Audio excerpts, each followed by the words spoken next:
HOA Karen damaged yoga. Mats got sued and paid $130,000. The yoga studio smelled like lavender and sweat, a sanctuary of calm where people stretched their bodies and quieted their minds. But that peace shattered the moment Karen stormed in, her designer purse swinging like a wrecking ball. "This place is a scam," she bellowed, her voice slicing through the soft hum of meditation music. It was a Tuesday afternoon, and Maya, the 29-year-old owner of Serenity Yoga, was leading a small class through sun salutations. She'd built the studio from nothing, pouring her savings into a cozy space with bamboo floors and hand-painted murals.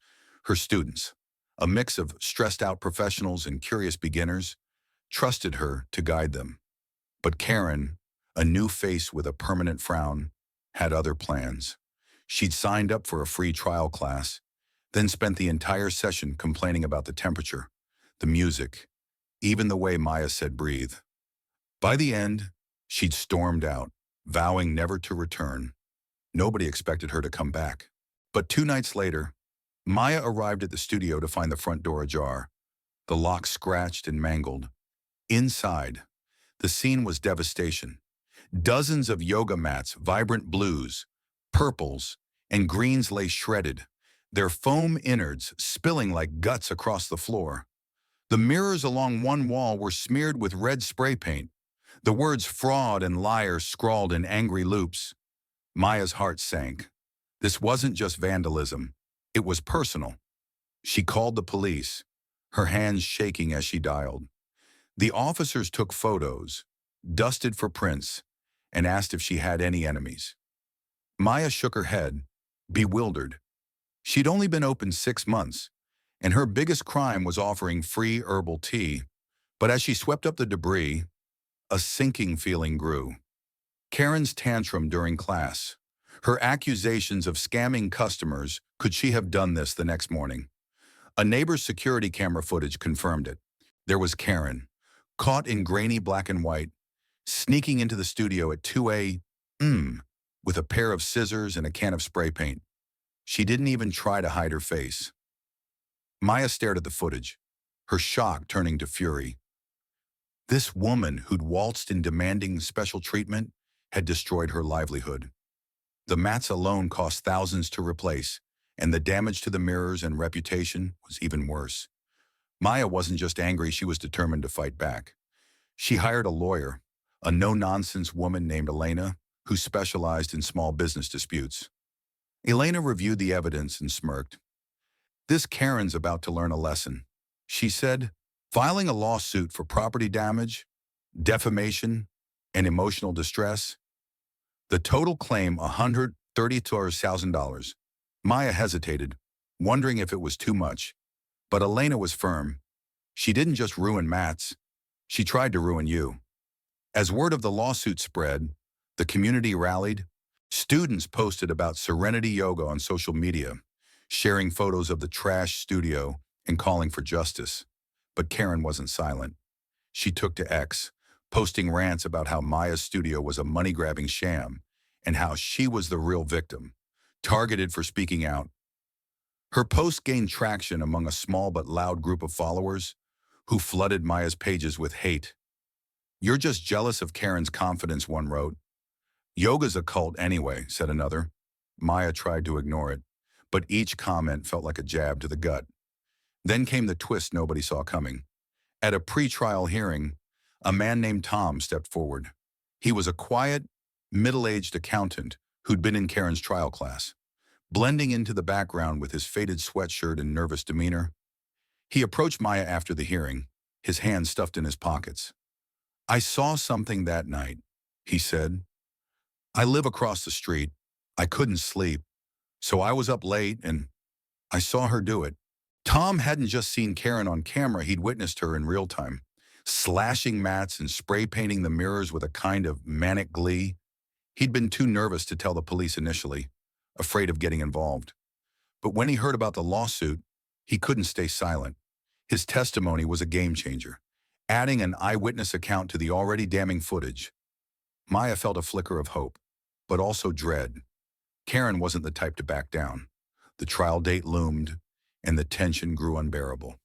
Karen doubled down on her ex campaign, posting daily about how Maya was extorting her and how the studio's toxic positivity had driven her to act. She even showed up at the studio once, standing outside with a megaphone, shouting about fake gurus until the police escorted her away. Maya's students, loyal but shaken, started attending classes less often, wary of the drama. The studio's revenue plummeted, and Maya began to wonder if fighting was worth it. But Elena was relentless. She dug into Karen's history and found a pattern: complaints filed against other local businesses, a coffee shop, a boutique, even a dog groomer, all accusing them of scamming her. Each time, Karen had caused a scene, then played the victim online. "She's a serial bully," Elena said. But this time, she picked the wrong target. The courtroom was packed on the day of the trial. Maya sat at the plaintiff's table, her hands clammy, staring at the pile of ruined mats stacked as evidence. Karen, dressed in a pristine white blazer, sat across from her, smirking as if she'd already won. The judge, a stern woman with wire-rimmed glasses, called the court to order. Elena presented the case with surgical precision: the security footage, Tom's testimony, and photos of the destruction.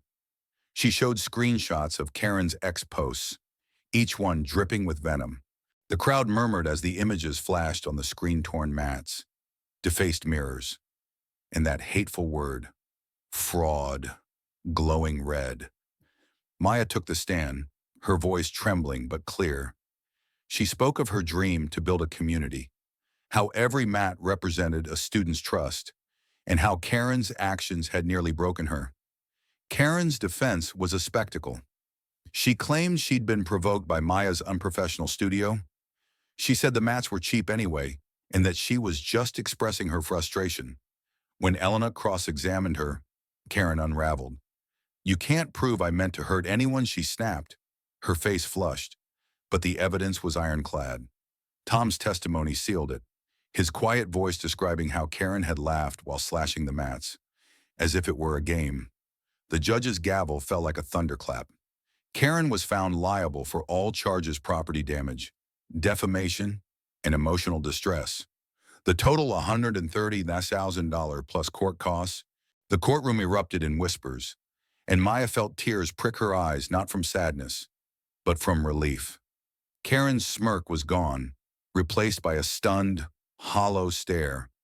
Outside the courthouse, Maya faced a small crowd of supporters and reporters.